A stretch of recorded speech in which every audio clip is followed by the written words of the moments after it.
ಪ್ರತಿ ವರ್ಷನೂ ಕೂಡ ರಾಜ್ಯದ ಒಂದು ಬಜೆಟ್ ಆಗ್ತಾ ಇರುವಂತ ಸಂದರ್ಭದಲ್ಲಿ ಮುಖ್ಯಮಂತ್ರಿಗಳು ರಾಜ್ಯಕ್ಕೆ ಒಂದು ಒಳ್ಳೆಯ ಸಂದೇಶವನ್ನ ಕೊಡ್ತಾರೆ ಅಂತಕ್ಕಂತ ಒಂದು ನಿರೀಕ್ಷೆಯಲ್ಲಿ ಇಡೀ ರಾಜ್ಯದ ಜನ ಮತ್ತು ನಾವು 224 ಶಾಸಕರು ಕೂಡ ಒಂದು ಜಾತಕ ಪಕ್ಷಿಯ ರೀತಿಯಲ್ಲಿ ಅವ್ರ ಕಡೆ ಗಮನವನ್ನ ಹರಿಸಿರ್ತೀವಿ ಅಧ್ಯಕ್ಷ. ಆದ್ರೆ ಇವತ್ತು ಕೂತ್ಕೊಳ್ಬೇಕು, ಮಾತಾಡಿಲ್ಲದ್ರೂ ಕೂತ್ಕೊಳ್ಬೇಕು. ಯಾಕೆ ನಾಟ್ ಗೋ ಮತ್ತೆ ನೀವು ಮಾತಾಡಿ ಜಾತಕ ಪಕ್ಷಿ ನೋಡ್ತಾ ಇರ್ತೀವಿ ಅಧ್ಯಕ್ಷ. We are wasting our time ಅಂತ ಹೇಳ್ತೀರಾ. You are insulting all of us. ನಾವು ಸುಮ್ಮನೆ ಕೂತ್ಕೊಂಡಿದ್ದೀವಿ. ಚರ್ಚೆ ಬೇಡ. ನಮಗೆ ಪಾಯಿಂಟ್ ಆಫ್ ಫೈನಾನ್ಷಿಯಲ್ ಅಡ್ವೈಸರ್ ನೀವು ಮಾತಾಡೋದು ಕಪ್ಪಾನ್ ಮಾಡ್ತಾ ಇದ್ದಾರೆ. ಅದು ಪಾಯಿಂಟ್ ಆಫ್ ಆರ್ಡರ್. ಬಜೆಟ್ಗೆ ಫೈನಾನ್ಷಿಯಲ್ ಅಡ್ವೈಸರ್ ನೀವು ಯಾಕೆ ಚರ್ಚೆ ಮಾಡಿ ಫಾಸ್ಟ್ ಮುಗಿಸಿ ಅಧ್ಯಕ್ಷರೇ ನೋಡಿ. ಇಲ್ಲ ಈ ಬಜೆಟ್ ರಾಯರೆಡ್ಡಿ ಅವರು ಬಹಳಷ್ಟು ಮಾಹಿತಿ ಕೊಡ್ಲಿಕ್ಕಿದೆ. ಅದು ನಮ್ ಕೂಡ ಏನಾಗಿದೆ, ನಿನ್ನೆ ರಾತ್ರಿ ಬಹುಶಃ 10:30 ಗಂಟೆ 10:45 ತನಕ ಇವರೆಲ್ಲರೂ ಕೂಡ ಕಾದಿದ್ರು ಇದರಲ್ಲಿ. ನಮ್ಮಲ್ಲಿ ಮಾತ್ರ ನಾನು ನಿನ್ನೆ ನೈಟ್ ಅದನ್ನು ಕಂಟಿನ್ಯೂ ಅವ್ರು ಮಾಡ್ತಾ ಕಾದು ಕೂತ್ಕೊಂಡಿದ್ರು. ನೀವು ನಾಳೆ ಬೆಳಿಗ್ಗೆ ಬನ್ನಿ ಫಸ್ಟಿಗೆ, ಅದೇ ನಿಮ್ಗೆ ಫಸ್ಟ್ ಚಾನ್ಸ್ ಕೊಡ್ತಾನೆ ಮಾತನ್ನು ನಾನು ಕೊಟ್ಟಿದ್ದೆ. ಕೊನರೆಡ್ಡಿ ಕೂಡ ಬಂದು ಕೇಳಿ, ಇಲ್ಲ ನೀವು ಬೆಳಿಗ್ಗೆ ಮಾತಾಡಿ 10:30 ಗಂಟೆ ಕೊಡ್ತೇನೆ ಅಂತ ಹೇಳಿದ್ದೇನೆ ಇದರಲ್ಲಿ. ಸೊ ನಿನ್ನೆ ಕೊಟ್ಟ ಮಾತನ್ನು ನಾನು ಅವ್ರಿಗೆ ಸ್ವಲ್ಪ ಉಳಿಸಬೇಕು ಕೆಲಸ ಆಗ್ತದೆ. ನಿನ್ನೆ ಹೇಳಿದಾಗೆ ಯಾರು ಬೇಗ ಬೇಗ ಕೂಡ ಇವತ್ತು ಬಂದಿದ್ದಾರೆ. ಸೊ ಎಲ್ಲ ಆ ಕಡೆಗೆ ಬ್ಯಾಲೆನ್ಸ್ ಬಂದು ವ್ಯವಸ್ಥೆ ಮಾಡುವ. ನೀವು ಟೈಮಿಂಗ್ ಅನುಕೂಲ ನನಗೂ ಹೇಳಿದ್ದೀರಿ. ಯಾರು ಮಾತಾಡಿ ಈಗ. ಹಾಗಾಗಿ ಈ ಒಂದು ನಿರೀಕ್ಷೆ ಇವತ್ತು ಹುಸಿಯಾಗಿದೆ. ಕರಾವಳಿ ಜಿಲ್ಲೆಯ ಯಾಕಂದ್ರೆ 3 ಜನ ಶಾಸಕರ ಟೈಮ್ ಅನ್ನೆಲ್ಲ ಕೂಡ 30 ನಿಮಿಷ ತಗೊಂಡಿದ್ದಾನೆ. ಯಾರು ವೇದವ್ಯಾಸ್ ಕಾಮತ್ ಎಲ್ಲಾ ವಿಷಯ ಹೇಳಿದ್ದಾರೆ. ಇನ್ನು ಹೊಸದು ನಿಮ್ಗೆ ಹೇಳಿಕ್ಕೆ ಮಾತಾಡಿ ಸಭಾಧ್ಯಕ್ಷರೇ ದಾವಣಗೆರೆ ಜಿಲ್ಲೆಗೆ ತಾವು ಅವಕಾಶ ಮಾತಾಡ್ಲಿ. ಹಾಗಾಗಿ ಈ ಬಜೆಟ್ ಒಂದು ಹುಸಿ ಬಜೆಟ್ ಅಂತ ಹೇಳಿ ನಾವೆಲ್ಲರೂ ಅನ್ಕೋತಾ ಇದ್ದೀವಿ ಅಧ್ಯಕ್ಷರೇ. ಯಾಕಂದ್ರೆ ಒಂದು ಬಜೆಟ್ ಮಂಡನೆ ಆದಾಗ ರೈತರು ಕೃಷಿ ಇರ್ಬೋದು, ಯುವಕರು ಇರ್ಬೋದು, ಮಹಿಳೆಯರಿರ್ಬೋದು, ನೀರಾವರಿ, ಆರೋಗ್ಯ, ಮೂಲಭೂತ ಸೌಕರ್ಯ, ಶಿಕ್ಷಣ ಮತ್ತು ಎಲ್ಲ ರೀತಿಯ ಸಮಾನತೆಯನ್ನು ಒಳಗೊಂಡಂತ ಎಲ್ಲ ಸೇವೆಗಳು ಜನರ ತನಕ ಮುಟ್ಟುವಂತ ರೀತಿಯಲ್ಲಿ ಒಂದು ಬಜೆಟ್ ನಲ್ಲಿ ನಾವು ಮಾಡಬೇಕಾಗ್ತದೆ ಅಧ್ಯಕ್ಷ. ಆದ್ರೆ ಇಲ್ಲಿ ನೋಡಿದಾಗ ಬಹಳಷ್ಟು ಅವಶ್ಯಕತೆ ಇರತಕ್ಕಂತ ನೊಂದಂತ ಅನೇಕ ಕ್ಷೇತ್ರಗಳನ್ನ ನಾವಿಲ್ಲಿ ಬಿಟ್ಟಿರೋದನ್ನ ನಾವಿಲ್ಲಿ ನೋಡ್ತೀವಿ ಅಧ್ಯಕ್ಷ. ಈ ಒಂದು ಬಜೆಟ್ ಅನ್ನ ಬಗ್ಗೆ ಮಾತಾಡಬೇಕಾದ್ರೆ ಶರಣರ ಬಸವಣ್ಣವರ ಒಂದು ವಚನ ನೆನಪಾಗ್ತದ ಅಧ್ಯಕ್ಷ. ಕಾಗೆ ಒಂದಗುಳ ಕಂಡಡೆ ಕೂಗಿ ಕರೆಯದೆ ತನ್ನ ಬಳಗನೆಲ್ಲವ ಅಂತ ಹೇಳ್ತಾರೆ. ಕೋಳಿ ಒಂದು ಕುಟುಕ ಕಂಡಡೆ ಕೂಗಿ ಕರೆಯದೆ ತನ್ನ ಕುಲವನ್ನೆಲ್ಲವ ಅಂತ ಹೇಳ್ತಾರೆ. ಶಿವಭಕ್ತನಾದೊಡೆ ಶಿವ ಪಥವನ್ನು ಅರಿಯದಿದ್ದಡೆ ಆ ಕಾಗೆ ಕೋಳಿಗಳಿಗಿಂತ ಕರಕಷ್ಟ ಕಾಣ ರಾಮನಾಥ ಅಂತ ಹೇಳಿ ಶರಣರು ಹೇಳ್ತಾರೆ ಅಧ್ಯಕ್ಷ. ಹೀಗಾಗಿ ಇವತ್ತಿನ ಬಜೆಟ್ ಅನ್ನ ನೋಡಿದಾಗ ಒಂದು ಕಣ್ಣಿಗೆ ಬೆಣ್ಣೆ, ಒಂದು ಕಣ್ಣಿಗೆ ಸುಣ್ಣ ಹಚ್ಚಿದ ರೀತಿಯಲ್ಲಿ ನಮಗೆ ಅನ್ನಿಸ್ತದ ಅಧ್ಯಕ್ಷ. ಯಾಕಂದ್ರೆ ಇವತ್ತು ಈ ಬಜೆಟ್ ಸಾಲ ಮಾಡಿ ಕರ್ನಾಟಕದ ಅಭಿವೃದ್ಧಿಗೋಸ್ಕರ ಸಾಲ ಮಾಡಿರ್ಬೋದು, ಅದೇ ತರ ಅಸೆಟ್ ನಿರ್ಮಾಣ ಇರ್ಬೋದು, SC/ST ಫಂಡ್ ಡೈವರ್ಟ್ ಆಗಿರೋದಿರ್ಬೋದು, ಎಲ್ಲಾನು ಕೂಡ ನಮ್ಮ ವಿರೋಧ ಪಕ್ಷದ ನಾಯಕರು ಸವಿಸ್ತಾರವಾಗಿ ಹೇಳಿದ್ದಾರೆ ಅಧ್ಯಕ್ಷ. ಹಾಗಾಗಿ ಬಿಟ್ಟು ಹೋದಂತ ಸಂಗತಿಗಳನ್ನ ನಾನು ತಮ್ಮ ಗಮನಕ್ಕೆ ತಂದು ಮುಖ್ಯಮಂತ್ರಿಯವರ ಗಮನವನ್ನ ಸೆಳೆಯುವಂತಹ ಪ್ರಯತ್ನವನ್ನ ಮಾಡ್ತಾ ಇದ್ದೀನಿ ಅಧ್ಯಕ್ಷ. ಇವತ್ತು ನಾವು ಒಲಿಂಪಿಕ್ಸ್ ಅಂತಕ್ಕಂಥದ್ದನ್ನ ಎಲ್ಲರೂ ಕೂಡ ಕೇಳಿದೀವಿ. ಸ್ಪೆಷಲ್ ಪ್ಯಾರಾ ಒಲಿಂಪಿಕ್ ಅನ್ನೋದನ್ನು ಕೂಡ ನಾವೆಲ್ಲರೂ ಕೇಳಿದ್ದೀವಿ. ಒಲಿಂಪಿಕ್ ಅಂದ್ರೆ ನಾರ್ಮಲ್ ಕ್ರೀಡಾಪಟುಗಳು ಆಡ್ತಕ್ಕಂತ ಒಂದು ಕ್ರೀಡೆಗಳು. ಪ್ಯಾರಾ ಒಲಿಂಪಿಕ್ ಅಂದಾಗ ದೈಹಿಕವಾಗಿ ಅಂಗವೈಕಲ್ಯತೆ ಇರತಕ್ಕಂತ ಮಕ್ಕಳು ಆಡ್ತಕ್ಕಂತ ಕ್ರೀಡೆಗಳು. ಆದ್ರೆ ಇವತ್ತು ಸ್ಪೆಷಲ್ ಒಲಿಂಪಿಕ್ ಅಂತಕ್ಕಂಥದ್ದು ನಮ್ಮ ಯಾರ ಗಮನಕ್ಕೂ ಕೂಡ ಇಲ್ಲ ಅಧ್ಯಕ್ಷ. ಯಾಕೆ ನಾನು ಇದನ್ನ ಹೇಳ್ತಾ ಇದ್ದೀನಿ ಅಂತಂದ್ರೆ, ಸ್ಪೆಷಲ್ ಒಲಿಂಪಿಕ್ ನಲ್ಲಿ ಭಾಗವಹಿಸ್ತಕ್ಕಂತ ಮಕ್ಕಳು ಅವು ಬುದ್ಧಿಮಾಂದ್ಯ ಮಕ್ಕಳು ಇರ್ತಾರೆ ಅಧ್ಯಕ್ಷ. ಹಾಗಾಗಿ ಇವತ್ತು ಸಮಾಜದ ಮುಖ್ಯವಾಹಿನಿಗೆ ಆ ಮಕ್ಕಳು ಕೂಡ ಬರಬೇಕು. ಆ ಮಕ್ಕಳ ತಂದೆ ತಾಯಿಯರಿಗೆ ಒಂದು ಗೌರವ ಸಿಗಬೇಕು, ಅವರಿಗೆ ಒಂದು ಧೈರ್ಯ ತುಂಬಬೇಕು, ಆ ಮಕ್ಕಳಿಗೆ ಸಹಾಯ ಮಾಡಬೇಕು ಅಂತಂದ್ರೆ ಇವತ್ತು ಸರ್ಕಾರ ಅದರ ಕಡೆ ಗಮನ ಹರಿಸುವಂತ ಒಂದು ಕಾರ್ಯವನ್ನ ಮಾಡಬೇಕು ಅಧ್ಯಕ್ಷ. ಯಾಕಂದ್ರೆ ನಮ್ಮ ದೇಶದಲ್ಲಿ ಸ್ಪೆಷಲ್ ಒಲಿಂಪಿಕ್ ಭಾರತವನ್ನ ಡಾಕ್ಟರ್ ಮಲ್ಲಿಕಾ ನಡ್ಡಾಜಿಯವರ ನೇತೃತ್ವದಲ್ಲಿ ಕಳೆದ 7 ವರ್ಷಗಳಿಂದ ಮಾಡ್ತಾ ಇದ್ದೀವಿ ಅಧ್ಯಕ್ಷ. ಇವತ್ತು ನಾನು ಕೂಡ ಕರ್ನಾಟಕ ಚಾಪ್ಟರ್ನ ಸ್ಪೆಷಲ್ ಒಲಿಂಪಿಕ್ ಅಧ್ಯಕ್ಷೆಯಾಗಿ ನನಗೆ ಬಹಳಷ್ಟು ಅಭಿಮಾನ ಆಗ್ತದೆ ಅಧ್ಯಕ್ಷ. ಮೊನ್ನೆ ತಾನೇ 2 ದಿನಗಳ ಹಿಂದೆ ಇಟಲಿಯಲ್ಲಿ ನಡೆದಂತ ವಿಂಟರ್ ಸ್ಪೆಷಲ್ ಒಲಿಂಪಿಕ್ ಗೇಮ್ನಲ್ಲಿ ನಮ್ಮ ಭಾರತದ 33 ಕ್ರೀಡಾಪಟುಗಳು ನಮ್ಮ ಭಾರತಕ್ಕೆ ಚಿನ್ನದ, ಬೆಳ್ಳಿಯ ಮತ್ತು ಕಂಚಿನ ಪದಕಗಳನ್ನ ತಂದಿದ್ದಾರೆ ಅಧ್ಯಕ್ಷ. ಎಷ್ಟು ಅಭಿಮಾನ ಅನ್ನಿಸ್ತದಂದ್ರೆ, ನಾರ್ಮಲ್ ಮಕ್ಕಳು ಮಾಡಬಹುದು, ದೈಹಿಕ ಅಂಗವೈಕಲ್ಯತೆ ಇರ್ತಕ್ಕಂಥ ಮಕ್ಕಳು ಮಾಡಬಹುದು, ಆದ್ರೆ ಇಂಥ ಮೆಂಟಲಿ ರಿಟಾರ್ಡೆಡ್ ಮಕ್ಕಳನ್ನ ಅಷ್ಟು ದೂರ ಒಯ್ದು ಅವರಿಗೆ ಈ ಭಾಗವಹಿಸಬೇಕು ಅಂತಂದ್ರೆ ಬಹಳ ಕಷ್ಟಪಡುವಂತಹ ಒಂದು ಪ್ರಮೇಯ ಇರ್ತದೆ ಅಧ್ಯಕ್ಷ. ಹಾಗಾಗಿ ನಾನು ಒಬ್ಬ ವಿಶೇಷ ಮಗುವಿನ ತಾಯಿಯಾಗಿ, ಒಬ್ಬ ಪಾಲಕರು ಅಂಥ ಮಕ್ಕಳಿದ್ದಾಗ ಏನ್ ನೋವನ್ನು ಅನುಭವಿಸ್ತಾರೆ ಅಂತಕ್ಕದ್ದನ್ನ ನಾನು ಕೂಡ ಅನುಭವಿಸಿದ್ದೇನೆ ಅಧ್ಯಕ್ಷ. ಮತ್ತು 2023ರಲ್ಲಿ ಬರ್ಲಿನ್ನಲ್ಲಿ ನಡೀತಕ್ಕಂಥ ಸ್ಪೆಷಲ್ ಒಲಿಂಪಿಕ್ ನಲ್ಲಿ ನಮ್ಮ ಕರ್ನಾಟಕದ ಮಕ್ಕಳು ಸುಮಾರು 25ಕ್ಕಿಂತ ಹೆಚ್ಚು ಪದಕಗಳನ್ನ ತಂದಿದ್ದಾರೆ ಅಂತ ಹೇಳೋದಕ್ಕೂ ಕೂಡ ನಾನು ಅಭಿಮಾನ ಪಡ್ತೀನಿ ಅಧ್ಯಕ್ಷ. ಇಟಲಿಯಲ್ಲಿ ನಡೆದಂತ ಈ ಒಂದು ಕ್ರೀಡೆಗಳಲ್ಲಿ ಸನ್ಮಾನ್ಯ ಪ್ರಧಾನಮಂತ್ರಿಗಳು ಕೂಡ ಅವರನ್ನ ಸ್ವಾಗತ ಮಾಡಿ ಅವರಿಗೆ ಅಭಿನಂದನೆಗಳನ್ನು ಸಲ್ಲಿಸಿದ್ದಾರೆ ಅಧ್ಯಕ್ಷ. ಮತ್ತು ಇದು ಕೇಂದ್ರ ಸರ್ಕಾರದಲ್ಲಿ ಮಹಿಳಾ ಮತ್ತು ಮಕ್ಕಳ ಕಲ್ಯಾಣ ಇಲಾಖೆ ಮತ್ತು ಕ್ರೀಡೆ ಮತ್ತು ಯುವಜನ ಕಲ್ಯಾಣ ಇಲಾಖೆಯಲ್ಲಿ ಈ ಒಂದು ಸ್ಪೆಷಲ್ ಒಲಿಂಪಿಕ್ ಭಾರತನ್ನ ಅವರು ಡಿಪಾರ್ಟ್ಮೆಂಟ್ ಅಲ್ಲಿ ಅಳವಡಿಕೆ ಮಾಡಿಕೊಂಡಿದ್ದಾರೆ ಅಧ್ಯಕ್ಷ. ಹಾಗಾಗಿ ಇವತ್ತು ನಾನು ಕಳಕಳಿಯಿಂದ ಕೇಳ್ಕೊತಾ ಇದ್ದೀನಿ, ಇವರು ಬಹಳಷ್ಟು ನೊಂದಂತ ಪಾಲಕರು, ಬಹಳಷ್ಟು ನೊಂದಂತ ಮಕ್ಕಳು, ಇಂಥವರಿಗೆ ಪ್ರಮುಖ ವಾಹಿನಿಗೆ ತರಬೇಕು ಅಂತಂದ್ರೆ ನಾನಿವತ್ತು ತಮ್ಮ ಮೂಲಕ ಸನ್ಮಾನ್ಯ ಮುಖ್ಯಮಂತ್ರಿಗಳು ಉತ್ತರವನ್ನ ಕೊಡಬೇಕಾದ್ರೆ ಇದರ ಬಗ್ಗೆ ಅವರು ಒಂದು ಬೆಳಕನ್ನ ಚೆಲ್ಲಬೇಕು ಅಂತ ಹೇಳಿ ವಿನಂತಿಯನ್ನ ಮಾಡ್ಕೋತಾ ಇದ್ದೀನಿ ಅಧ್ಯಕ್ಷೆ. ಅದರ ಜೊತೆಗೆ ಒಂದು ಈಗಾಗಲೇ ಎಲ್ಲರೂ ಹೇಳಿದ್ರು, URW, MRW ಮತ್ತು VRWಗಳಿಗೆ ನಮ್ಮ ಸರ್ಕಾರ ಇದ್ದಂತಹ ಒಂದು ಸಮಯದಲ್ಲಿ ನಾವು 3,000ರಿಂದ 6,000ವರೆಗೆ ಅವರಿಗೆ ಒಂದು ಗೌರವಧನವನ್ನ ಹೆಚ್ಚಳ ಮಾಡಿದ್ವಿ ಅಧ್ಯಕ್ಷ. ಹಾಗೆ ಸ್ಪೆಷಲ್ ಒಲಿಂಪಿಕ್ ನಲ್ಲಿ ಗೆದ್ದಂತ ಮಕ್ಕಳಿಗೆ ನಾವು ಸರ್ಕಾರದಿಂದ ಅವರಿಗೆ ಅಭಿನಂದನೆಗಳನ್ನ ಸಲ್ಲಿಸುವಂತದ್ದು, ಅವರಿಗೂ ಕೂಡ ಗೌರವಧನವನ್ನ ಕೊಡುವಂತದ್ದು ಈ ಕರ್ನಾಟಕದಲ್ಲೂ ಕೂಡ ಆಗ್ಬೇಕು ಅಂತಕ್ಕಂಥ ಮಾತನ್ನ ನಾನು ಹೇಳೋದಕ್ಕೆ ಬಯಸ್ತೀನಿ ಅಧ್ಯಕ್ಷ. ಇಂಥ ಮಕ್ಕಳನ್ನ ರೆಡಿ ಮಾಡಬೇಕಾದ್ರೆ ಟೀಚರ್ಸ್ ಜವಾಬ್ದಾರಿ ಬಹಳ ದೊಡ್ಡದಿದೆ ಅಧ್ಯಕ್ಷ. ಹಾಗಾಗಿ ಕೋಚ್ಗಳನ್ನು ಕೂಡ ನಾವು ಮೋಟಿವೇಟ್ ಮಾಡಬೇಕು ಅಂತಂದ್ರೆ ಸರ್ಕಾರದ ವತಿಯಿಂದ ಅವ್ರಿಗೂ ಕೂಡ ಸ್ವಲ್ಪ ಸಹಾಯಧನವನ್ನ ನಾವು ಮಾಡಬೇಕು. ಆದ್ರೆ ಆ ಟೈಮಲ್ಲಿ ಅವರು ಇನ್ನೂ ಹೆಚ್ಚಿನ ಒಂದು ಹುರುಪಿನಿಂದ ಕೆಲಸ ಮಾಡ್ತಾರೆ ಅಂತಕ್ಕಂಥ ಮಾತನ್ನು ಹೇಳೋದಕ್ಕೆ ಬಯಸ್ತೀನಿ ಅಧ್ಯಕ್ಷೆ. ಅದರ ಜೊತೆಗೆ ಇವತ್ತು ನಮ್ಮ ಕಂದಾಯ ಸಚಿವರು ಇಲ್ಲಿ ಇಲ್ಲ ಅಧ್ಯಕ್ಷೆ. ಕರ್ನಾಟಕ ರಾಜ್ಯ ಸಬ್ ರಿಜಿಸ್ಟ್ರಾರ್ ಹಾಗೂ ರಿಜಿಸ್ಟ್ರಾರ್ ಕಚೇರಿಗಳಲ್ಲಿ ಕಾರ್ಯನಿರ್ವಹಿಸತಕ್ಕಂತ ಡಾಟಾ ಎಂಟ್ರಿ ಆಪರೇಟರ್ಗಳು ಅಧ್ಯಕ್ಷ, ಇವರ ಒಂದು ಕರ್ತವ್ಯ ಬಹಳಷ್ಟು ದೊಡ್ಡದಾಗಿದೆ ಅಧ್ಯಕ್ಷ. ಇವರು ಯಾರು ಕೂಡ ಪರ್ಮನೆಂಟ್ ಆಗಿಲ್ಲ, ಇವ್ರನ್ನೆಲ್ಲಾನು ಕೂಡ ಕಾಂಟ್ರಾಕ್ಟ್ ಬೇಸ್ ಮೇಲೆ ತಗೊಂಡು ಸುಮಾರು 10-15 ವರ್ಷಗಳಿಂದ ಅಲ್ಲಿ ಕೆಲಸ ಮಾಡ್ತಾ ಇದ್ದಾರೆ ಅಧ್ಯಕ್ಷ. ಆದ್ರೆ ಕಂದಾಯ ಇಲಾಖೆಯಲ್ಲಿ ಇವರು ಮಾಡತಕ್ಕಂತ ಸೇವೆ ಇವ್ರು ಇರ್ಲಿಲ್ಲ ಅಂತಂದ್ರೆ ಅಲ್ಲಿ ಯಾವ ಕೆಲಸನೂ ಮುಂದಕ್ಕೆ ಹೋಗಲ್ಲ ಅಧ್ಯಕ್ಷ.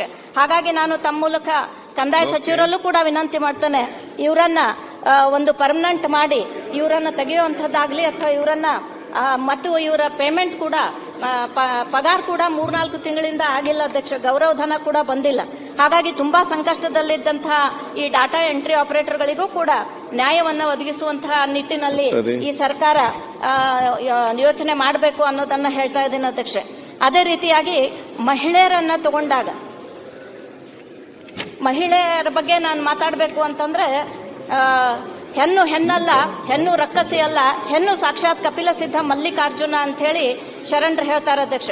ಹೆಣ್ಣು ಮಕ್ಕಳು ನಮ್ಮ ರಾಜ್ಯದ 50% ಮಹಿಳಾ ಜನಸಂಖ್ಯೆ ಇರುವಂತವರಿಗೆ ನಾವು ಸಹಾಯವನ್ನ ಮಾಡಿದ್ದೇವೆ, ಗ್ಯಾರಂಟಿ ಯೋಜನೆಯನ್ನ ಕೊಟ್ಟಿದ್ದೇವೆ ಅಂತ ಹೇಳಿ ಸರ್ಕಾರ ಸಮರ್ಥನೆ ಮಾಡಿಕೊಳ್ಳುವಂತ ನಿಟ್ಟಿನಲ್ಲಿ ಅದನ್ನ ಸ್ವಾಗತ ಮಾಡ್ಕೋತೀನಿ ಅಧ್ಯಕ್ಷೆ. ಆದ್ರೆ ಬರೀ ಕೇವಲ 2,000 ಕೊಡೋದಕ್ಕಿಂತ ಆ ಮಹಿಳೆಯರಿಗೆ ಶೂನ್ಯ ಬಡ್ಡಿ ದರದಲ್ಲಿ ಸಾಲ ಕೊಡೋದ್ರ ಮುಖಾಂತರ ಅಥವಾ ಅವರಿಗೆ ಸಬ್ಸಿಡಿ ಕೊಡುವಂತಹ ಮುಖಾಂತರವಾಗಿ ಅವರಿಗೆ ತಮ್ಮ ಕಾಲ ಮೇಲೆ ತಾವು ನಿಲ್ಲುವಂತಹ ಯೋಜನೆಗಳನ್ನ ನಾವು ತಂದಾಗ ಮಾತ್ರ ಅದು ನಿಜವಾದ ಅರ್ಥದಲ್ಲಿ ಇಂಪ್ಲಿಮೆಂಟ್ ಆಗ್ತದೆ ಅಧ್ಯಕ್ಷ.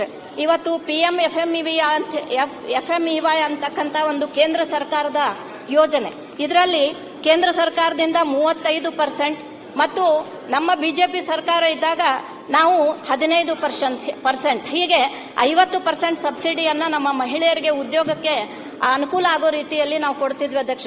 ಆದ್ರೆ ಈ ಸರ್ಕಾರ ಬಂದ ಮೇಲೆ ಅದು 15% ಒಂದು ಸಬ್ಸಿಡಿಯನ್ನ ಕಡಿತಗೊಳಿಸಿರೋದ್ರಿಂದ ಅಲ್ಲೂ ಕೂಡ ಮಹಿಳೆಯರಿಗೆ ಅನ್ಯಾಯ ಮಾಡಿದಂತ ಒಂದು ಸಂದರ್ಭಗಳು ಬಂದಿದ್ದಾವೆ ಅಧ್ಯಕ್ಷ. ಪಶು ಸಂಗೋಪನಾ ಯೋಜನೆಯಲ್ಲಿ ಮಹಿಳೆಯರು ಹಿತ್ತಲಲ್ಲಿ ಅವರು ಉದ್ಯೋಗವನ್ನ ಮಾಡಬೇಕು ಅಂತ ಹೇಳಿ ಕುಕ್ಕುಟ ಪಾಲನ ನಾಟಿ ಕೋಳಿ ಮರಿಗಳನ್ನ ಕೊಡ್ತಾ ಇದ್ರು ಅಧ್ಯಕ್ಷ. ಆದ್ರೆ ಇವತ್ತು ಬರೀ 1 ಕೋಟಿ ರೂಪಾಯಿಯನ್ನ ಅದಕ್ಕೆ ಅನುದಾನವನ್ನ ಇಟ್ಟಿದ್ದಾರೆ. ಆದ್ರೆ ಆ 1 ಕೋಟಿಯಲ್ಲಿ ಎಷ್ಟು ಜನ ಇದನ್ನ ಲಾಭ ಪಡೆಯೋಕ್ಕಾಗ್ತದ ಅಧ್ಯಕ್ಷ? ಹಾಗಾಗಿ ಅದನ್ನ 25 ಕೋಟಿಗೆ ಏರಿಸಬೇಕು ಅಂತಕ್ಕಂತ ಒಂದು ಮನವಿಯನ್ನ ಮಾಡ್ತಾ ಇದ್ದೇನೆ ಅಧ್ಯಕ್ಷೆ. ಅದೇ ರೀತಿಯಾಗಿ ನಮ್ಮ ಮಹಿಳೆಯರಿಗೆ ಮಹರ್ಷಿ ವಾಲ್ಮೀಕಿ ಪರಿಶಿಷ್ಟ ಪಂಗಡಗಳ ಅಭಿವೃದ್ಧಿ ನಿಗಮದಿಂದ ಮಹಿಳಾ ಸ್ವಸಹಾಯ ಸಂಘಗಳಿಗೆ ನಾವು ಸಾಲವನ್ನ ವಿತರಣೆ ಮಾಡ್ತಿದ್ವಿ ಅಧ್ಯಕ್ಷೆ. ಕೇವಲ ಈ ಸಾಲದಲ್ಲಿ 2023-24ರಲ್ಲಿ 190 ಮಹಿಳೆಯರು ಮಾತ್ರ ಇದರಲ್ಲಿ ಫಲಾನುಭವಿಗಳಿದ್ದಾರೆ ಅಂತಕ್ಕಂಥ ಮಾಹಿತಿ ಇದೆ ಅಧ್ಯಕ್ಷೆ. ಹಾಗಾದ್ರೆ ಈ ಒಂದು ಸಾಲವನ್ನ ಸುಮಾರು ಹೆಚ್ಚಿಗೆ ಮಾಡಿ ಇಲ್ಲಿ ಅನೇಕ ಮಹಿಳೆಯರು, ಇನ್ನೂ ಕೂಡ ಹೆಚ್ಚಿನ ಮಹಿಳೆಯರು ಇದರ ಲಾಭವನ್ನ ಪಡ್ಕೊಂಡ್ರೆ ಅವರು ಸ್ವಾಭಿಮಾನದ ಬದುಕನ್ನ ತಮ್ಮ ಜೀವನದಲ್ಲಿ ಬದುಕ್ತಾರೆ ಅಂತಕ್ಕಂಥ ಮಾತನ್ನ ನಾನು ಹೇಳೋದಕ್ಕೆ ಬಯಸ್ತೀನಿ ಅಧ್ಯಕ್ಷ. ಮಹಿಳಾ ಮತ್ತು ಮಕ್ಕಳ ಇಲಾಖೆಯಲ್ಲಿ ಮಹಿಳಾ ಅಭಿವೃದ್ಧಿ ನಿಗಮ ಬಹಳ ಇಂಪಾರ್ಟೆಂಟ್ ಅಧ್ಯಕ್ಷೆ. ನಮ್ಮ ಸರ್ಕಾರ ಇದ್ದಾಗ ಈ ಅಭಿವೃದ್ಧಿ ನಿಗಮದಿಂದ ಬಹಳಷ್ಟು ಹೆಣ್ಣು ಮಕ್ಕಳಿಗೆ ನಾವು ಬೇರೆ ಬೇರೆ ಸಾಲದ ಮುಖಾಂತರ ಅವರಿಗೆ ಹೆಲ್ಪ್ ಅನ್ನ ಮಾಡ್ತಿದ್ವಿ ಅಧ್ಯಕ್ಷ. ಆದ್ರೆ ಇವತ್ತು ಈ ಒಂದು ದೇವದಾಸಿ ಯೋಜನೆ, ಈ ದೇವದಾಸಿ ಚೇತನ ಯೋಜನೆ, ದೇವದಾಸಿಯರು ಲೈಂಗಿಕ ಕಾರ್ಯಕರ್ತೆಯರಾಗಿ ಅವರು ಸಮಾಜದಲ್ಲಿ ಬಹಳಷ್ಟು ನೊಂದಿರ್ತಾರೆ ಅಧ್ಯಕ್ಷ. ಅವರಿಗೆ ನಾವು ಸರ್ಕಾರದ ವತಿಯಿಂದ ಸಾಲದ ಮುಖಾಂತರ ಅವರಿಗೆ ಹೆಲ್ಪ್ ಅನ್ನ ಮಾಡಿದಾಗ ಅವರು ತಮ್ಮ ಜೀವನವನ್ನ ಒಳ್ಳೆ ರೀತಿಯಿಂದ ನಡೆಸೋದಕ್ಕೆ ಸಾಧ್ಯ ಆಗ್ತದೆ. ಆದ್ರೆ ಇಲ್ಲಿ ಸುಮಾರಾಗಿ 2023-24ರ ಆಯವ್ಯಯದಲ್ಲಿ 537.20 ಲಕ್ಷ ಈ ಒಂದು ಇಂಥ ಮಹಿಳೆಯರಿಗೆ ಒಂದು ಆಯವ್ಯಯದಲ್ಲಿ ಅನುದಾನ ಇಡಲಾಗಿತ್ತು ಅಧ್ಯಕ್ಷೆ.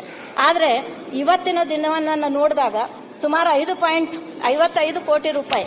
ಆದ್ರೆ ಈ ವರ್ಷ 25-26ರಲ್ಲಿ ಸುಮಾರು 4.34 ಕೋಟಿ ಮಾತ್ರ ಇಲ್ಲಿ ಇಡಲಾಗಿದೆ ಅಧ್ಯಕ್ಷೆ.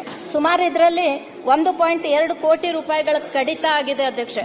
ಹಾಗಾದ್ರೆ ಅದಕ್ಕೆ ನಾನು ಹೇಳಿರೋದು ಒಂದು ಕಣ್ಣಿಗೆ ಸುಣ್ಣ ಒಂದು ಕಣ್ಣಿಗೆ ಬೆಣ್ಣೆ ಅಂತ ಹೇಳಿ 2,000 ರೂಪಾಯಿ ಗ್ಯಾರಂಟಿಯಲ್ಲಿ ಕೊಡ್ತೀವಿ ಅಂತ ಹೇಳಿ ಇಂಥ ಯೋಜನೆಗಳನ್ನ ನಾವು ಕಟ್ ಮಾಡಿದ್ರೆ ನಿಜವಾಗ್ಲೂ ಕೂಡ ನಮ್ಮ ಕರ್ನಾಟಕದ ಮಹಿಳೆಯರಿಗೆ ಅನ್ಯಾಯ ಆಗ್ತಾ ಇದೆ ಅಂತಕ್ಕಂಥದ್ದನ್ನ ನಾನು ಹೇಳೋದಕ್ಕೆ ಬಯಸ್ತೀನಿ ಅಧ್ಯಕ್ಷೆ. ಅದೇ ರೀತಿಯಲ್ಲಿ ಕರ್ನಾಟಕ ರಾಜ್ಯ ಮಹಿಳಾ ಅಭಿವೃದ್ಧಿ ನಿಗಮದಲ್ಲಿ ಸುಮಾರು KSFC ಇಂದ ನಾವು ಸಾಲಗಳನ್ನ ಮಹಿಳೆಯರಿಗೆ ಕೊಟ್ಟು ಸುಮಾರು 5 ವರ್ಷಗಳವರೆಗೆ ಅವರಿಗೆ ಒಂದು ಮರುಪಾವತಿ ಮಾಡುವಂತ ಅವಕಾಶವನ್ನ ಕೊಡ್ತಿದ್ವಿ ಅಧ್ಯಕ್ಷ. ಆದ್ರೆ ಇವತ್ತು ಕರ್ನಾಟಕ ರಾಜ್ಯ ಹಣಕಾಸು ಸಂಸ್ಥೆ ಮೂಲಕ ಮಹಿಳೆಯರಿಗೆ ಬಡ್ಡಿ ಸಹಾಯಧನಕ್ಕೆ ಅನುದಾನನೇ ಒದಗಿಸಿಲ್ಲ ಅಧ್ಯಕ್ಷ. ಹಾಗಾಗಿ ಈ ಅನುದಾನ ಕೂಡ ಮೊಟಕುಗೊಳಿಸಿ ಮತ್ತೆ ಗ್ಯಾರಂಟಿಯ ನಿಮಿತ್ತವನ್ನ ಇಂದಿನ ಸರ್ಕಾರ ಮತ್ತು ಇಂದಿನ ಬಜೆಟ್ ನಲ್ಲಿ ಹೇಳ್ತಾ ಇರೋದನ್ನ ನಾವು ನೋಡ್ತಾ ಇದ್ದೀವಿ ಅಧ್ಯಕ್ಷ. ಹಾಗಾಗಿ ಈ ಯಾವುದೂ ಕೂಡ ಅನುದಾನವನ್ನ ಕಟ್ ಮಾಡದೇನೆ ಗ್ಯಾರಂಟಿಗಳನ್ನು ಕೂಡ ಮುಂದುವರಿಸಬೇಕು ಅಂತ ಹೇಳಿ ಸರ್ಕಾರಕ್ಕೆ ನಾನು ಒತ್ತಾಯವನ್ನ ಮಾಡ್ತೇನೆ ಅಧ್ಯಕ್ಷ. ಆಯ್ತು ಅಧ್ಯಕ್ಷ, 2 ನಿಮಿಷ. ಅದೇ ರೀತಿ ನಮ್ಮ ಸೂಪರ್ವೈಸರ್ಗಳಿಗೆ, ನಮ್ಮಲ್ಲಿ ಏನ್ ಸೂಪರ್ವೈಸರ್ಗಳು ಅಂಗನವಾಡಿಯಲ್ಲಿ ಕಾರ್ಯವನ್ನ ಮಾಡ್ತಾ ಇದ್ದಾರೆ, ಅವರು ಎಲ್ಲಾ ಕಡೆಗೂ ಅವರು ಕ್ಲಸ್ಟರ್ ಅಲ್ಲಿ ಓಡಾಡಬೇಕಾಗ್ತದೆ ಅಧ್ಯಕ್ಷ. ಹಾಗಾಗಿ ನಮ್ಮ ಸರ್ಕಾರ ಇರ್ತಕ್ಕಂಥ ಸಂದರ್ಭದಲ್ಲಿ 50,000ಗಳ ಬಡ್ಡಿ ರಹಿತ ಸಾಲವನ್ನ ಅವರಿಗೆ 2 ವೀಲರ್ ತಗೊಳ್ಳೋದಕ್ಕೆ ನಾವು ಕೊಡ್ತಾ ಇದ್ವಿ ಅಧ್ಯಕ್ಷ. ಆದ್ರೆ ಇವತ್ತು 25-26ರಲ್ಲಿ ಈ ಸರ್ಕಾರ ಯಾವುದೇ ರೀತಿಯ ಅನುದಾನವನ್ನ ಅವರಿಗೆ ಇಟ್ಟೇ ಇಲ್ಲ ಅಧ್ಯಕ್ಷರೇ. ಹಾಗಾಗಿ ಈ ಒಂದು ಸ್ಕೀಮ್ ಅನ್ನು ಕೂಡ ಬಿಟ್ಟು ಹೋಗಿದ್ದಾರೆ ಅಂತ ಹೇಳಿ ನಾನು ಹೇಳೋದಕ್ಕೆ ಬಯಸ್ತಾ ಇದ್ದೀನಿ ಅಧ್ಯಕ್ಷ. ಈ ರೀತಿಯಾಗಿ ಸುಮಾರು ಮಹಿಳಾ ಉದ್ಯಮಿಗಳಿಗೆ ಟ್ರೈನಿಂಗ್ ಕೊಡುವಂತ ಕಾರ್ಯ ಕೂಡ ನಾವು ಸರ್ಕಾರದ ವತಿಯಿಂದ ಮಾಡ್ತಾ ಇದ್ವಿ ಅಧ್ಯಕ್ಷ. ಯಾಕಂದ್ರೆ 18ರಿಂದ 45 ವರ್ಷ ವಯೋಮಿತಿ ಇರತಕ್ಕಂತ ಯುವತಿಯರಿಗೆ ಮತ್ತು ನಮ್ಮ ಮಹಿಳೆಯರಿಗೆ ಒಂದೇ ನಿಮಿಷ ಅಧ್ಯಕ್ಷ, ನಾವು ಟ್ರೈನಿಂಗ್ ಅನ್ನು ಕೊಟ್ಟಾಗ ಅವರು ಒಳ್ಳೆ ರೀತಿಯಿಂದ ಉದ್ಯೋಗಾವಕಾಶ ಕಲ್ಪಿಸಬಹುದು ಅಂತ ಹೇಳಿ. ಆದ್ರೆ ಈ ಟ್ರೈನಿಂಗ್ ಅನ್ನು ಕೂಡ 25-26ರಲ್ಲಿ ಈ ಯೋಜನೆಗೆ ಸರ್ಕಾರ ಯಾವುದೇ ಅನುದಾನ ಕೂಡ ಇಟ್ಟಿಲ್ಲ ಅಂತಕ್ಕಂಥದ್ದನ್ನ ತಮ್ಮ ಗಮನವನ್ನ ಸೆಳಿತೇನೆ ಅಧ್ಯಕ್ಷ. ಅದೇ ರೀತಿ ಬಹಳಷ್ಟು ವಿಷಯಗಳಿದಾವೆ ಅಧ್ಯಕ್ಷ. ಆದ್ರೆ ಸಮಯದ ಕೊರತೆ ಇರೋದ್ರಿಂದ ಲಾಸ್ಟ್ ಒಂದನ್ನ ಹೇಳಿ ನಾನು ಮುಗಿಸ್ತಾ ಇದ್ದೇನೆ ಅಧ್ಯಕ್ಷ. ಈ ಒಂದು ಕಾನೂನು ಸುವ್ಯವಸ್ಥೆಯನ್ನ ನೋಡಿದಾಗ ಸುಮಾರು ಕಡೆಗಳಲ್ಲಿ ಹೆಣ್ಮಕ್ಳ ಮೇಲೆ ಬಹಳಷ್ಟು ಅನ್ಯಾಯಗಳಾಗಿದ್ದಾವೆ ಅಧ್ಯಕ್ಷ. 21 ವರ್ಷದ ಯುವತಿ ಮೇಲೆ ಸಾಮೂಹಿಕ ಒಂದು ಅತ್ಯಾಚಾರ ಕಾರ್ಕಳ ತಾಲೂಕಿನ ರಂಗನಪಲ್ಕೆಯಲ್ಲಿ ಆಗಿದೆ ಅಧ್ಯಕ್ಷ. ಹಿಂದೂ ಅಮಾಯಕ ಹೆಣ್ಣು ಮಗಳ ಸಾಮೂಹಿಕ ಅತ್ಯಾಚಾರ ಇದು ಕೂಡ ಡ್ರಗ್ ಮಾಫಿಯಾ ಪ್ರಧಾನ ರೂವಾರಿ ಅಲ್ತಾಫ್ ಎಂಬಾತ್ನಿಂದ ಆಗಿರುವಂತಹ ಒಂದು ವಿಷಯವನ್ನ ನೋಡ್ತೀವಿ ಅಧ್ಯಕ್ಷ. ಹೀಗೆ 2013ರಿಂದ 23ರವರೆಗೆ ಬೆಂಗಳೂರಿನಲ್ಲಿ ಒಟ್ಟು 1322 ಅತ್ಯಾಚಾರ ಪ್ರಕರಣಗಳು ದಾಖಲಾಗಿರೋದನ್ನ ನಾವು ನೋಡ್ತಾ ಇದ್ದೀವಿ ಅಧ್ಯಕ್ಷ. ಹಾಗಾದ್ರೆ ಎಷ್ಟು ಜನರಿಗೆ ಇದರ ಒಂದು ಶಿಕ್ಷೆ ಆಗಿದೆ ಅಂತ ತೆಗೆದು ನೋಡಿದಾಗ ಕೇವಲ 10 ಪ್ರಕರಣಗಳಲ್ಲಿ ಮಾತ್ರ 0.76% ಮಾತ್ರ ಒಂದು ಶಿಕ್ಷೆ ಆಗಿರೋದನ್ನ ನಾವು ಇವತ್ತು ನೋಡ್ತಾ ಇದ್ದೀವಿ ಅಧ್ಯಕ್ಷೆ. ಹಾಗಾಗಿ ನಾನು ಕಳಕಳಿಯಿಂದ ಕೇಳ್ಕೊಳ್ಳುವಂತಹದ್ದು ಸನ್ಮಾನ್ಯ ಮುಖ್ಯಮಂತ್ರಿಗಳು ಮತ್ತು Okay. ಗೃಹ ಸಚಿವರು, ಆಯ್ತು ಅಧ್ಯಕ್ಷ ಒಂದೇ ನಿಮಿಷ, ಆಯ್ತು. ಗೃಹ ಸಚಿವರು ಇದರ ಕಡೆ ಗಮನ ಕೊಡಬೇಕು. ವಿಶೇಷವಾಗಿ ಹೆಣ್ಣು ಮಕ್ಕಳ ಮೇಲೆ ಮತ್ತು ಇನ್ನೊಂದು ಹೇಳ್ಬೇಕಂದ್ರೆ ಎರಡನೇ ತರಗತಿಯ ವಿದ್ಯಾರ್ಥಿ, ಒಂದು ಮೂಕ ಮತ್ತು ಕಿವುಡು ಇರ್ತಕ್ಕಂಥ ವಿದ್ಯಾರ್ಥಿ ಮೇಲೆ ಒಂದು ಅತ್ಯಾಚಾರ ಎಸಗಿರೋದು ಕೂಡ ನಾವಿಲ್ಲಿ ನೋಡ್ತಾ ಇದ್ದೀವಿ ಅಧ್ಯಕ್ಷ. ಹಾಗಾಗಿ ಇವುಗಳಿಗೆಲ್ಲಾನು ಕೂಡ ಕಠಿಣ ಕ್ರಮವನ್ನ ತಗೋಬೇಕು ಮತ್ತು ಅಂಥವರಿಗೆ ಕಠಿಣವಾದಂತ ಶಿಕ್ಷೆ ಕೊಡದೇ ಇದ್ರೆ ಮುಂದೆ ನಾವು ಹೆಣ್ಮಕ್ಳು ಯಾವ ರೀತಿ ಬದುಕಬೇಕು ಅನ್ನುವಂತ ಪ್ರಶ್ನೆ ಎಲ್ರಿಗೂ ಕೂಡ ಬರ್ತದೆ ಅಧ್ಯಕ್ಷ. ವರದಕ್ಷಿಣೆ ಕಿರುಕುಳ 75 ಆಗಿದೆ ಅಧ್ಯಕ್ಷ. Next ಈಗ. ಸೈಬರ್ ಕ್ರೈಮ್ ಒಂದೇ ನಿಮಿಷ ಅಧ್ಯಕ್ಷ. ಆಯ್ತು, Last, time last, ಇದೆ. last. ಅಲ್ಲ, ನಮ್ಮ ಏಕೈಕ ಮಹಿಳೆ ಆಯ್ತು, ಅದು ಟೈಮ್ ಕೊಟ್ಟೆ ಕೂತ್ಕೊಳ್ಳಿ ಬೆಲ್ಲ. ಮಾತಾಡ್ಕೊಡ್ರಿ, ಅವರು ಆಯ್ತು, ನೀವು ಕೂತ್ಕೊಳ್ಳಿ ಈಗ. ವರದಕ್ಷಿಣೆ ಕಿರುಕುಳದಲ್ಲಿ 75 ಮಹಿಳೆಯರು ಬಲಿಯಾಗಿದ್ದಾರೆ ಅಧ್ಯಕ್ಷ. ಸೈಬರ್ ಕ್ರೈಮ್ ನೋಡಿದಾಗ 15,572 ಜನ ಈ ಒಂದು ಅಪರಾಧ ಪ್ರಕರಣಗಳಲ್ಲಿ ಸಿಲ್ಕೊಂಡಿದ್ದಾರೆ ಅಧ್ಯಕ್ಷ. ಅದೇ ರೀತಿಯಾಗಿ ಈ ಒಂದು 7,601 ಭ್ರೂಣ ಹತ್ಯೆಗಳಾಗಿದೆ ಅಧ್ಯಕ್ಷ.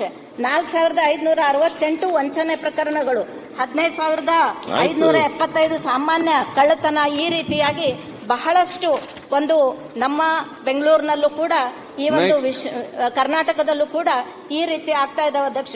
ಹಾಗಾಗಿ ನಮ್ಮ ಬಾಲ್ಯ ವಿವಾಹ ಇರಬಹುದು ಅಥವಾ ಗರ್ಭಿಣಿಯರ ಸಾವಿರ್ಬೋದು, ತಾಯಂದಿರ ಸಾವಿರ್ಬೋದು, ಮಕ್ಕಳ ಸಾವಿರ್ಬೋದು, ಇದನ್ನೆಲ್ಲಾನು ನೋಡಿದಾಗ ಇನ್ನೂ ಕೂಡ ನಮ್ಮ ಕರ್ನಾಟಕ ರಾಜ್ಯ ಚಿಂತಾಜನಕವಾಗಿ ಈ ಒಂದು ಸಮಸ್ಯೆಗಳನ್ನ ಎದುರಿಸ್ತಾ ಇದ್ದೀವಿ ಅಧ್ಯಕ್ಷ. ಹಾಗಾಗಿ ಇವನ್ನೆಲ್ಲನೂ ಕೂಡ ನಿಮ್ಮ ಮೂಲಕ ನಾನು ಸನ್ಮಾನ್ಯ ಮುಖ್ಯಮಂತ್ರಿಗಳವರ ಹತ್ರ ವಿಶೇಷವಾಗಿ ನಮ್ಮ ವಿಶೇಷ ಚೇತನ ಮಕ್ಕಳು, ಅದೇ ರೀತಿ ಮಹಿಳೆಯರು, ಯುವಕರು, ಇವರಿಗೆಲ್ಲರಿಗೂ ಕೂಡ ಒಂದು ನ್ಯಾಯವನ್ನ ಒದಗಿಸಿಕೊಡ್ಬೇಕು ಮತ್ತು ಎಲ್ಲಿ ಯಾವ ಕ್ಷೇತ್ರವನ್ನ ಬಿಟ್ಟು ಹೋಗಿದ್ದೇವೆ ಅದನ್ನ ತುಂಬಿಕೊಳ್ಳುವಂತಹ ಒಂದು ಪ್ರಯತ್ನ ಮಾಡಬೇಕು ಅಂತ ಕೇಳ್ತಾ ನನ್ನ 2 ಮಾತಿಗೆ ವಿರಾಮ